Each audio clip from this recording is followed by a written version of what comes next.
governors that Jeff was just mentioning. Is there anyone there who you think says, okay, actually now this is my moment. I would like to challenge Vice President Harris for this? Or do you expect them to largely fall in line and do whatever they can? Because, as we were just discussing, there are only 4 months to go before this election. No, I don't expect. All of those governors that were named are very talented. I don't have any indication that they are going to run during this short frame. I know that Gretchen Whitmer has already said no. Gavin Newsom, of course, said no and is eliminated from vice presidential conversations because of the constitutional issues. I would want to add 2 more people to Jeff's list of individuals, or maybe 3 more. Admiral McCraven is somebody who I believe Kamala Harris would look at with some keen eye.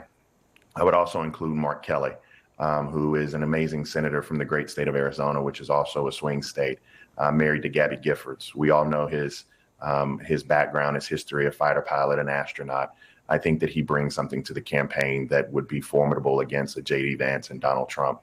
Also in the business world, you have names like Mark Cuban and others who would be bandied about. But I do believe, you will look at Josh Shapiro. You will look at Roy Cooper from the great state of North Carolina. You will look at somebody like an Andy Beshear, but I think that somebody like a Mark Kelly probably would be pushed to the top or near the top of the ticket. But these are all decisions that will be made. I can tell you the first thing that Kamala Harris has to do, something that that work begins right now with the credentials meeting, is as soon as these individuals get their credentials, these delegates, firming up delegates. It's a mini campaign. I think a lot of people come on TV and really don't know the process. But you have to go out there and get these delegates. Many of them are going to be willing to support them. My phone is blowing up with people who are pissed off. And the reason they're pissed off is because they feel like people from on high pushed Joe Biden out the door.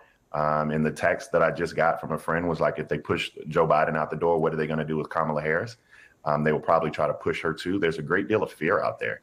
And the people who've done the damage, the Nancy Pelosi's, the Chuck Schumers, those party quote unquote elders in leadership, it would behoove us all if they came out and wrapped their arms around Kamala Harris sooner rather than later, and probably, save those celebratory mimosas for another day, because we have work to do. And so I'm gonna be on the phone tonight calling delegates, getting them, whipping them up, trying to get them on board for Kamala Harris. I don't think that's going to be a difficult task.